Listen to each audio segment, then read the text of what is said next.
Well, hello there, friends. This is Baba Beck. Thank you for sharing and liking and subscribing to my channel. And this video is about trucking, about 18-wheeler trucking, especially OTR trucking. And I'm going to state clearly at least 10 good things and 10 negative bad things that you should know before you enter as a trainee or just trying to get a CDL license.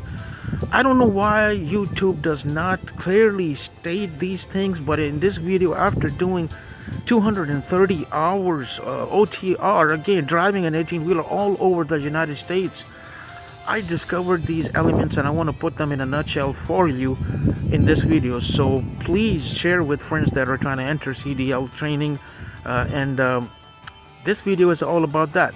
So here we go, starting with number one.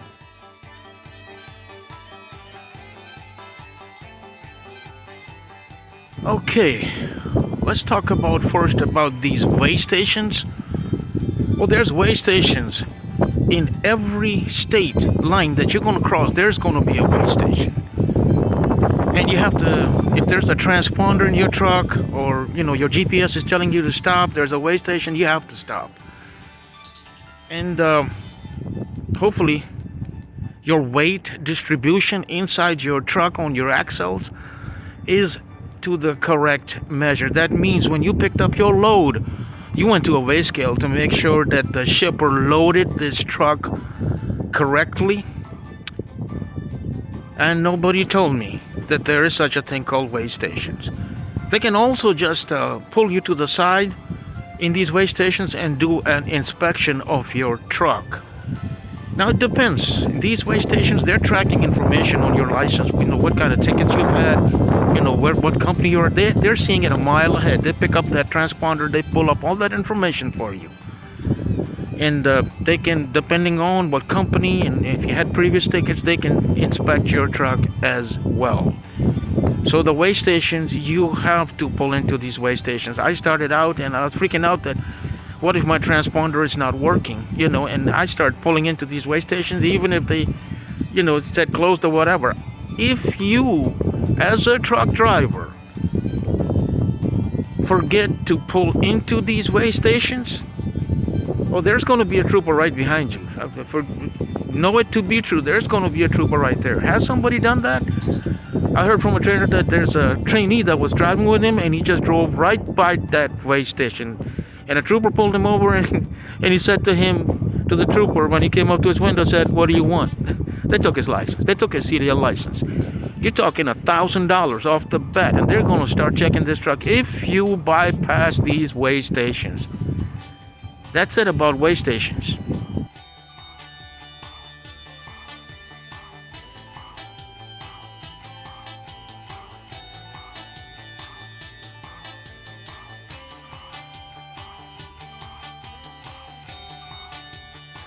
Okay, here, let's talk about something about, we're human beings, right?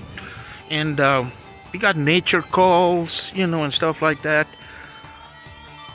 As a trucker, you're going to have some, maintenance about this, about yourself, or when you go and stuff and use the lavatories and stuff. There is no such thing, I'm just telling you the correct way, the right way. According to the laws and stuff, you're not supposed to have no piss bottles in the truck. It's called biohazard by troopers. A trooper can check your truck, and if they find this, it's called biohazard. It is a ticket given to you. And believe it or not, I know, I've been there. Truckers want to, stop on the side of the road and take a piss. If a trooper pulls up and you're doing that, it's a ticket. It's a no-no. And pulling on the side of these roads and highways can be very dangerous. And then coming back into the traffic, if it's heavy traffic, depending on what area you're stopping this and doing this, it's called a sitting duck. It's no good. So being a trucker, OTR, going 1,000 miles this way, 800 miles this way, you got to have some maintenance, some control over your bowel movements and stuff like that. What you eat, when you drink, It to me is no good. You can't drink fluids and stuff the way you drink in everyday life. You can't eat like that. You have to have control over it. You have to go to a truck stop. You have to go to a Love's, a Flying J, to use proper facilities for that. And that is the truth behind OTR as something that I kind of knew, but then I discovered it at firsthand. Again, doing this on the sides of the road is a no-no. You can't pull over to the side of the road and do this. You cannot do it in the truck, by laws that I heard in training too. So that's about the biological stuff that you will face as a truck driver out there. OTR again for you.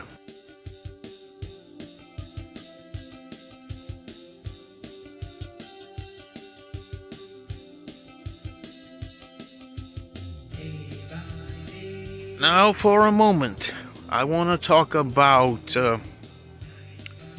how many hours do you work? When I entered this OTR and drove all over, before I drove all over, I thought, you work 40 hours, as a truck driver, OTR. Oh, no, no, no, no, no. It's a 70-hour clock, federal clock, on your logs. You're working two jobs, buddy. When you are OTR, you're gonna do 70 hours. No sweat. So figure this, that you're gonna make $1,000 a week, huh?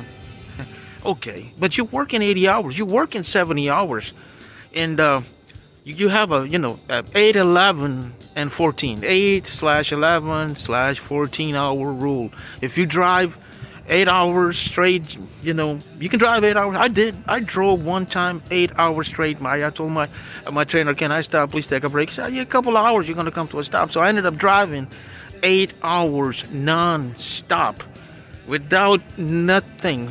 I am in the driver's seat, constantly driving. I didn't feel right. And within 8 hours, if you take a half-hour break, you can now go up to 11-hour drive time. Driving an 18-wheeler, believe me, 11 hours is no easy feat to accomplish. And then you have a 14-hour day. So you're looking at 14-hour days. Driving an 18-wheeler you have to be watching traffic, front, back, everywhere. It's intense. It's not like driving a car out there.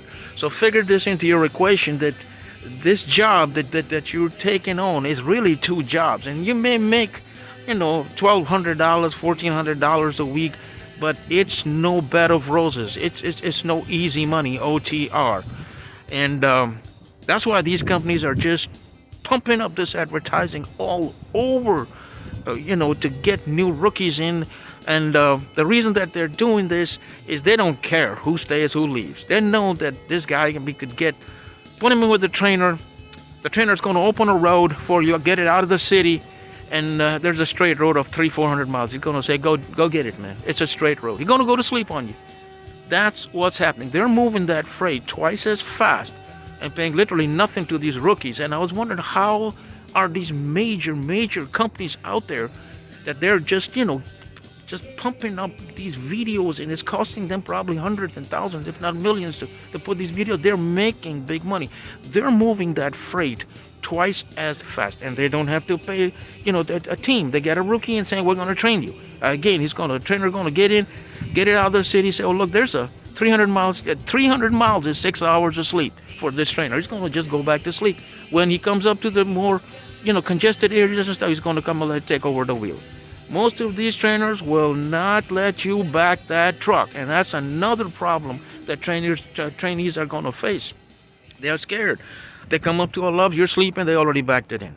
They will not let you treat that backing in areas that are heavy with traffic. There's a lot of truckers around. They're not going to let you back that truck in.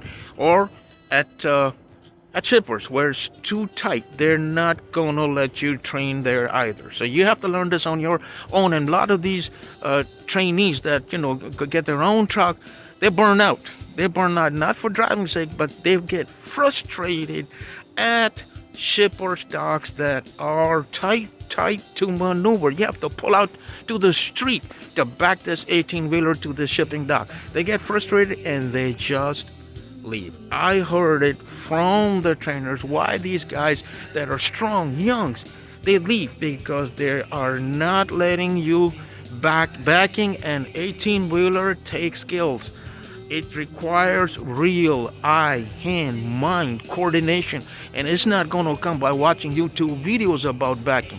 They teach you at backing how to pass the test, which is simple, an offset, a parallel. They teach you simple things. When you get into these other situations where there's other truckers, believe me, the pressure builds up when they're saying, hey man, there's truckers waiting for you to back this up. They expect you to be making the right maneuvers. If they see those wheels are guessing, the way your wheels are turning when you're backing this trailer up, they're going to start saying some bad words at you. And you do not want somebody else to go back your truck. This is your truck. You have to just take your time and back that truck up. Now again, back to more good things and bad things.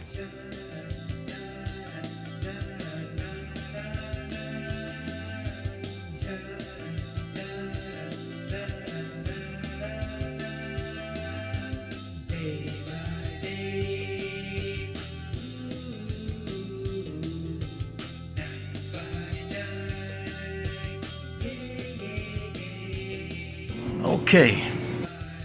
Welcome, friends, to Baba Beck website, a YouTuber, millionaire, with 17,000 subscribers, 1.7 million views, and thousands of likes. Let me ask you, do you like rare Lincoln cents, worth a lot of money? Treasure hunting penny rolls from the bank at home? Do you like 80s pop rock bands? Do you love God in your life, spirituality, miracles? Do you like original comedy? Do you like to read books, sci-fi novels, thrillers, books that should be made into movies? If you said yes to any one of these questions, please click the link below and kindly share, like, and subscribe to Baba Beck YouTube channel. God bless America.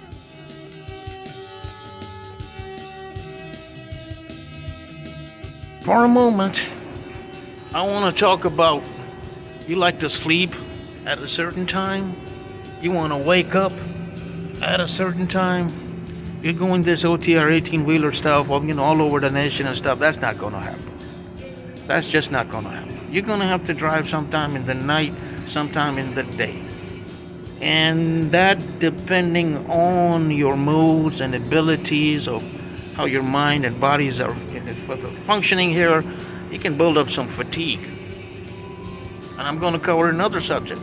If a trooper pulls you over and they see that you look kind of tired, they can just give you a DUI if they want to. If they think you're too fatigued and you're driving this vehicle. I didn't know, but I found out in my time now driving with the 18-wheeler on the road. I didn't know. This is a DUI, by the way. So welcome to OTR, and I'm making this video for you guys so you guys would know what you're getting into. I'm going to talk about the good things too about this, but let's get the bad things out of the way.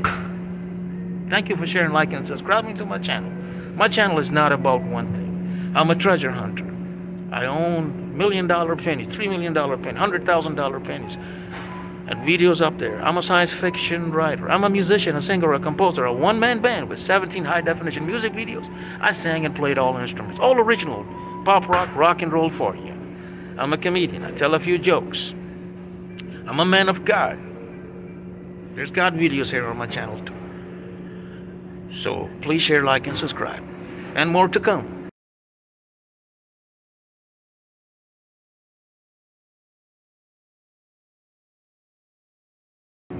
And I want to describe what is inclement weather.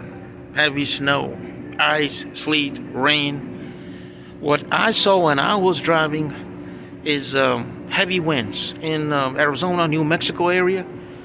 Man, that wind is so strong that you're struggling to keep this 53-foot trailer behind you in the line. It's supposed to be in the line, otherwise it'll swing out to the other side.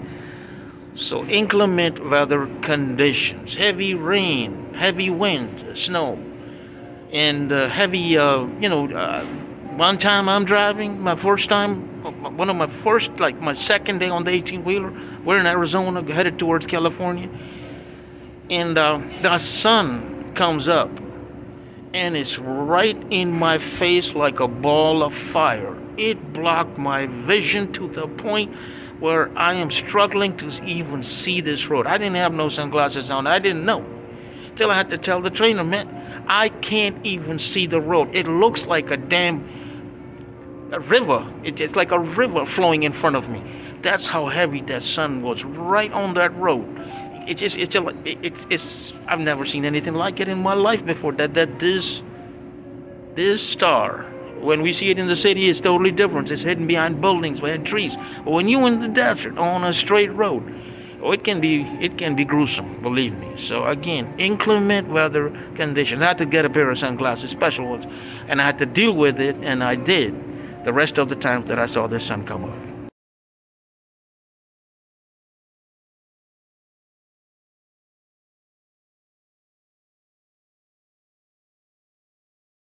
Let's cover this real fast here about state troopers and you on the road. They do not need any reason to pull an 18-wheeler to the side. There has to be no lights out or tail lights out, or you making any kind of movements that are not legitimate or not correct as a safe driver. They can just, for no reason, pull an 18-wheeler to the side. They can say, hey guy, can you pull over to this next gas station, please? We're just going to do a level 3 inspection. They can have a mechanic there waiting for you, and they're going to check this 18-wheeler out. Now, you may say everything is fine, but it's their word against yours. You're going to argue with the state trooper, he might just give you another ticket as a surprise, as a way of saying thank you. They tell you your tire pressure is a little bit low, that's a few points, your brakes are not you're needing adjustment, that's a few more points. It can be anything. There's got to be hundreds of things that they're looking at. Your tire, the depth, the gauging of the tires, anything, your belts, they can open up the engine. So be prepared for that as well.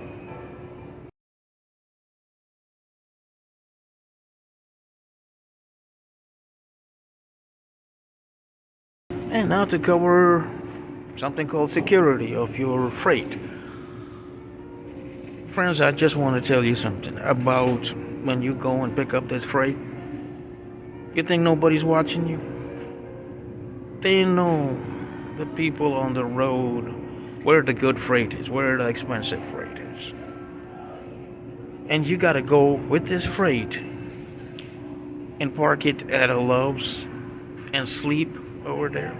You think you got that heavy lock on that meat lock, that when I picked it up, it's like, oh my God, this thing weighs what, 20 pounds at least. It's pure metal. We put that lock on the back of the trailer to secure the freight. Okay. Nowadays they got nitrogen tanks, and right in the back of their backpack, a small little nitrogen tank. They're gonna put that nitrogen right on it, nitrogen oxide. It'll freeze that lock to God knows minus what. Gonna take a hammer and just hit it once, and it's gonna just perish, just break apart, and they can get inside that trailer too. You're responsible for this freight. And when you're parked at this truck stops and what have you, you sleeping, there's people that can even come in and plant things underneath your trailer. There's places that they can plant things called drugs just to get it across to the other side of the line. So when you're really doing your inspection, in the morning, you gotta check this trailer from underneath to see if there's something, somebody else has planted there to get it from A to B, etc., etc. I'm just sharing some good news, before that you get inside that CDL training and all that. And, then you discover these things. It's better to know now before you get in. Okay, now about this, who do you work for? When you're a truck driver, 18-wheeler, OTR, I'm talking you're going 1,000 miles this way, 800 miles this way, 2,000 miles this way. Who do you really work for? You think that you work for this XYZ company or this private, vendor and such and such. No. You are a federal employee. You are under federal guidelines. 20 years ago, 30 years ago, what have you. It was all different. But too many accidents happen, and the federal government has set up some nice guidelines, and you're required to follow them. When you're in that 18-wheeler, you hit that brake, that air brake, you are now under federal guidelines. You have to log in when you sleep, when you fuel, when you get in and out of this truck, when you're taking a small break. And by the way, if the troopers find out that you're playing with this logbook, this electronic logbook, they can ask you at any given point in time, can I see your logbook? And if they can prove that you're toying with this logbook, it's no good. It's no good on your license. Points upon points, and God knows, suspended license, I don't know for sure. But that's not something that you want to do. So that's about covering this part about you are now, at this moment, when you drive an 18-wheeler, you are not that company's employee. You are under federal rules and regulations. You're a federal employee. They really should pay you. The federal government should be paying this person because it's a lot of responsibility. It's the heaviest vehicle out there on the road, and other cars, and you got to be mindful of them. You're looking out for them, basically. You can see miles ahead. They can't. And you're a federal employee. Yes, sir.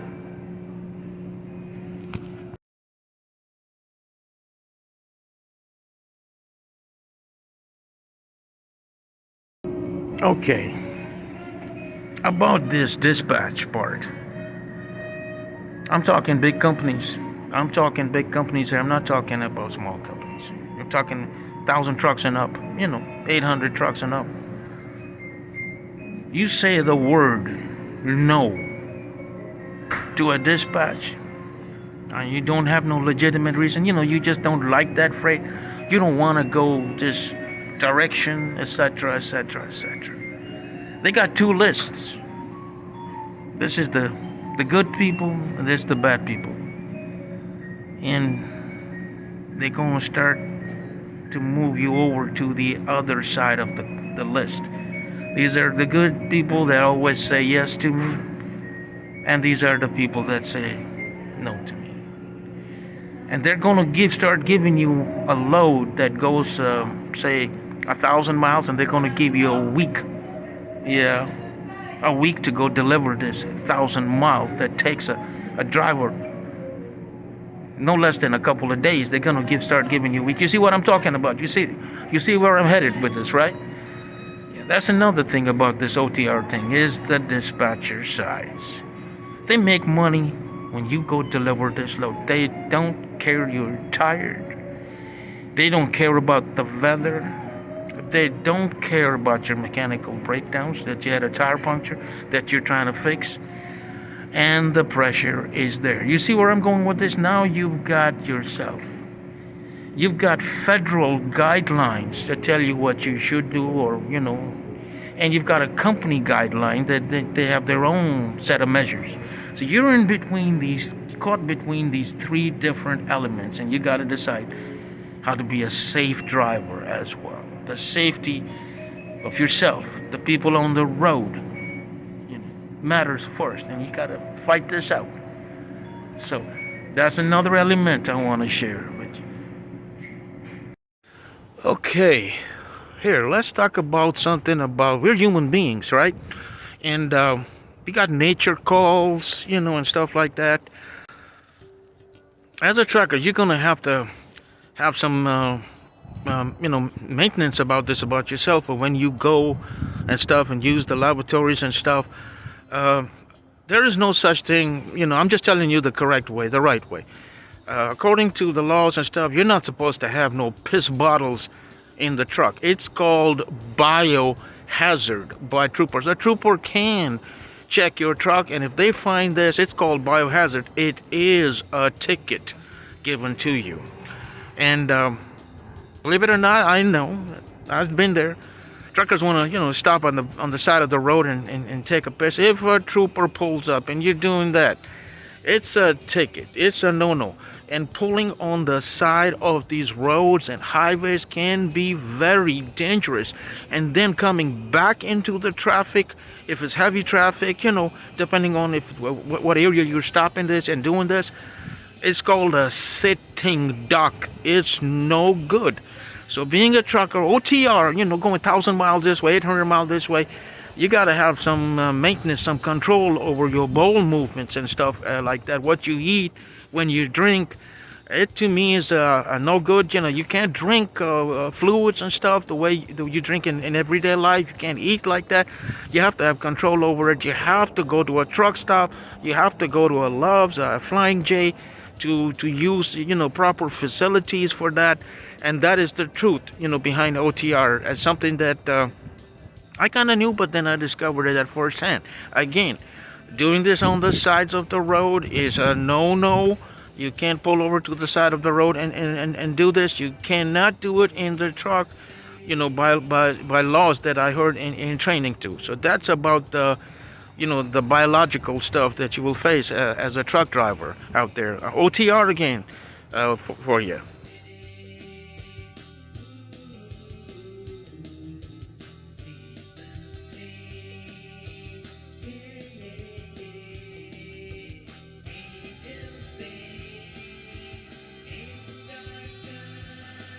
This I must cover for you. When you're on the road, driving at night, day and night, there's something called deers. In lots of parts of the United States of America. They can just come up when you're doing 65 and 70 miles an hour. They can just decide to cross that road for you. And sometimes you're gonna see something called, they call him gator, but really it's a tire that got, blown up or something and nobody removed it from the road, and you see a gator, a tire, a broken up tire right in the center where you're going. And if you hit that tire, it's gonna get caught up the lines, and it's gonna tear up those air lines and electrical lines in the back and do some nice things that you don't want them, to do. So what you gonna do when you see that something come up right in the middle of the night and day, you're doing a speed that in traffic, there's traffic on the left too, you got to keep watching that left mirror. What you gonna do?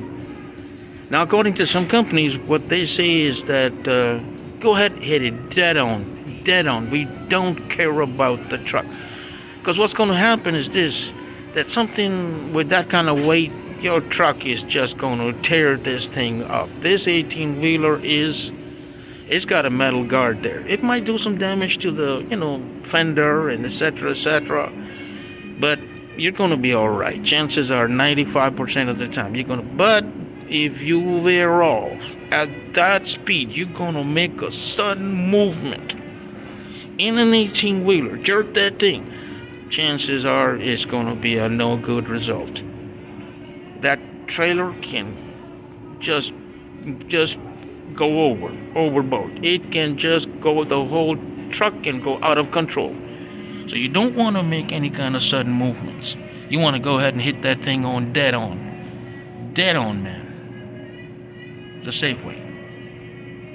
Then again, you're gonna do things to the tractor, but your life is more important than that.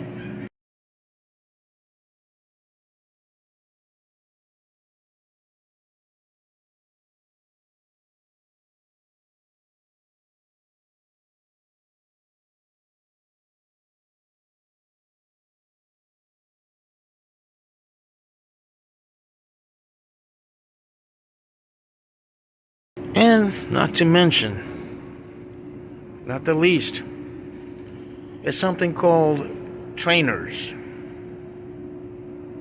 When you go into CDL, first, you're rookie. They're going to give you a trainer. And you're going to be living with this trainer in a closet.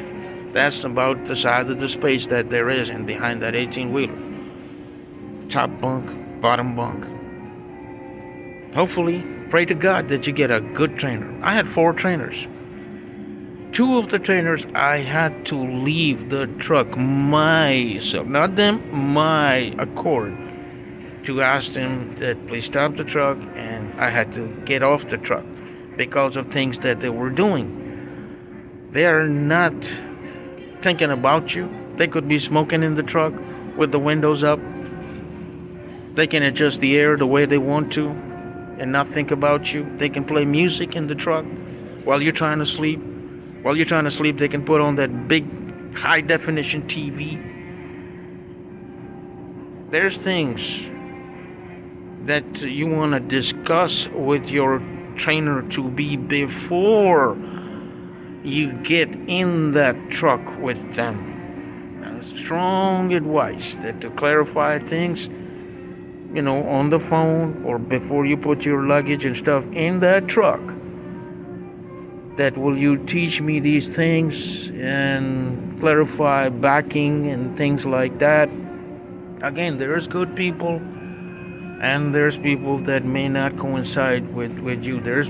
You gotta clarify about when you're going to use the restroom, how you're going to use the restroom, where you're going to use the restroom. Are we going to sleep for 8 hours with the engine off? Because some of these trainers, they get money hungry. That means they're going to start thinking of you as not as a trainee, but as a team driver. So be careful. That means they're going to say, well, I'm going to drive at night. You're going to drive all day. And you may have an engine off time for about 3, 4, 5 hours at the most. They're going to start playing tag team. And when this engine is running, if you're not accustomed to sleeping in an 18-wheeler, welcome to a joyride. It's like you could hit a few bumps, and believe me, if you're not used to these kind of bumps, it'll lift your body up from that bunk.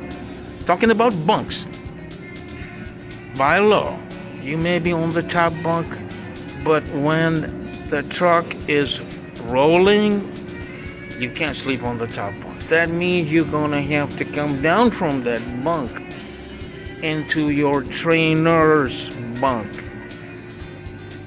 Yep. And it depends how they are, their hygiene and stuff like that. You're entering their home basically. I mean, this is how they live. If they want to live like a pig, which I've seen, trainers live like a pig. Their shoes, these sneakers are smelling like garbage. Their whole dashboard looks like garbage. They got toys hanging from the damn. I've seen it all, man. I've seen it. That's why I'm talking about this trainer bit. A lot of people have to get off that truck. Not the trainer throwing the trainee out of the truck. The trainee is getting off the truck, and vice versa too. So be mindful about going OTR, the trainer part. Check it out first before getting engaged, involved with that trainer. And thank you for watching my videos.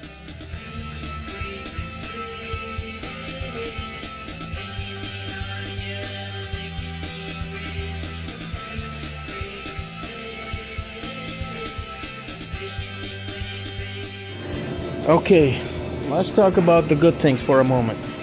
Good things about OTR truck driving. I said I'll talk about the good and the bad things, but there's the positive things. You can save rent money. You're living on the truck. You don't have to pay rent. There's people out there that just leave their apartments and mortgages and etc. behind. You can save a lot of money. It's a good thing. Living on the truck.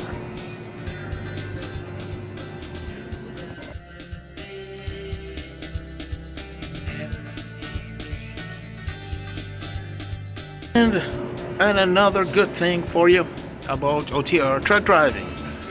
After a couple of years, 3 years of driving, saving your own money, you can buy your own rig, put down some money on that, and get you your own truck. Now that does pay well at that moment. They're not giving you no 40 cents a mile, no 50 cents, no 60 cents, no 70 cents a mile, but they're giving you more like $1.42 and up per mile. Remember, it depends on what kind of freight that you're taking as well. It depends on what you get per mile. It depends on what kind of freight that you're carrying. Is it house mount? Or it's a lot more money for that. I got house mount on my license, tanker on my license, and thank God after I finished my 230 hours OTR, I got cleaned my license. It's thank God for that. Again, you can put down some money on that truck, buy a used truck, buy a new truck, but you can make, now you are what you call an owner operator, and you're in a totally different league. Again, all the rules still apply. All those bad things I talked about, the deers and the tires and the freight being on time, inspections, etc., still matter. But as an owner operator, you can make a couple of $100,000 and up a year. Again, you're responsible for your maintenance, your fuel, etc., It's your truck. You can get your own truck.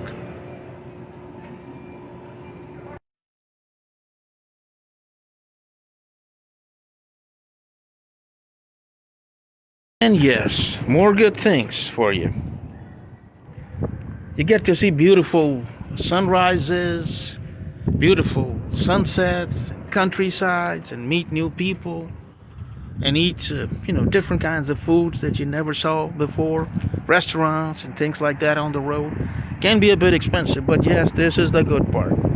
I saw some, nice countrysides, South Carolina, North Carolina, Ohio, California, Florida, New Mexico, Arizona, pretty much a lot of Texas too.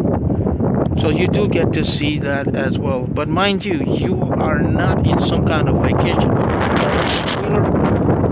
You're paying attention to the road. Yes, sir. You're not getting mesmerized by saying, oh my God, you have to stop the truck in order to do that. But when you're on a time sensitive, you're delivering this freight. Believe me, you are not stopping that truck for sightseeing and stuff unless you're on like a 34-hour reset or something like that.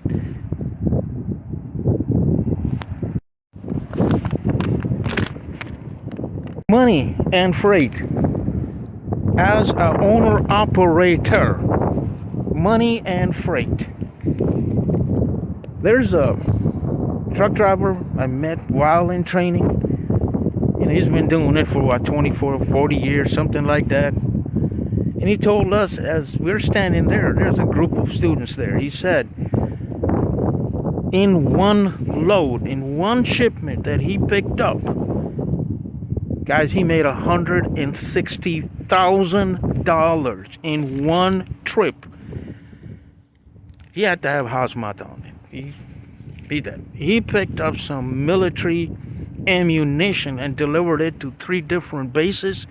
And while he got shells and it's gun shells and stuff, artillery and stuff like that. He's moving from A to B to C to D in one movement.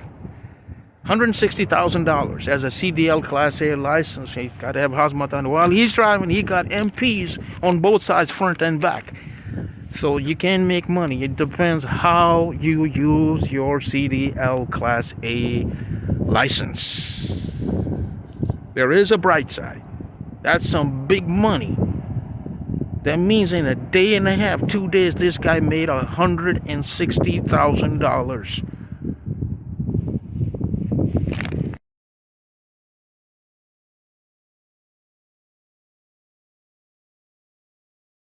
And more good things.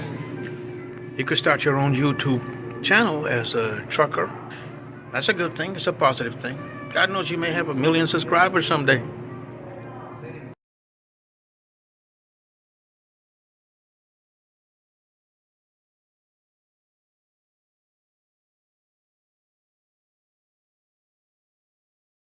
More good things about CDL Class A license holders that are coming in. If you like solitude, you like being alone and listening to some music and driving on that road, it's for you. It gives you that meditative kind of state of mind when you're on that open road and it's just you. If you got no wife or kids, it's for you. OTR is for you. If you're a solitaire kind of guy or gal, out there, this is for you. This would be something enjoyable for you to do. Again, these are the good things I'm saying. If you like solitude in your life, peacefulness, nobody looking over your shoulder and stuff, nobody bossing you around and stuff, always, you want that peacefulness. There's the driver's seat. There's 1,000 miles in front of you. So these are some of the good things. Again, peacefulness, solitude. I felt that, and I said that to my trainer once, that, hey man, this job has like a meditative kind of state, while you're driving, and solitude and stuff, peacefulness. Your mind is just like at peace, looking at this road ahead that's like 300 miles of road, straight road ahead, and et cetera, et cetera. So if you like that kind of stuff, this would be a good career move for you. Get your own truck one day, be an owner-operator, make tons of money, But now the good side, and the bad points too about this business. This is Baba Beck saying thank you for watching my video, sharing, liking, subscribing to my channel. I am a man of God, and should you share, like, and subscribe to this channel, may the Lord God make your journey easy in this lifetime and the next as well. Thank you. God bless America.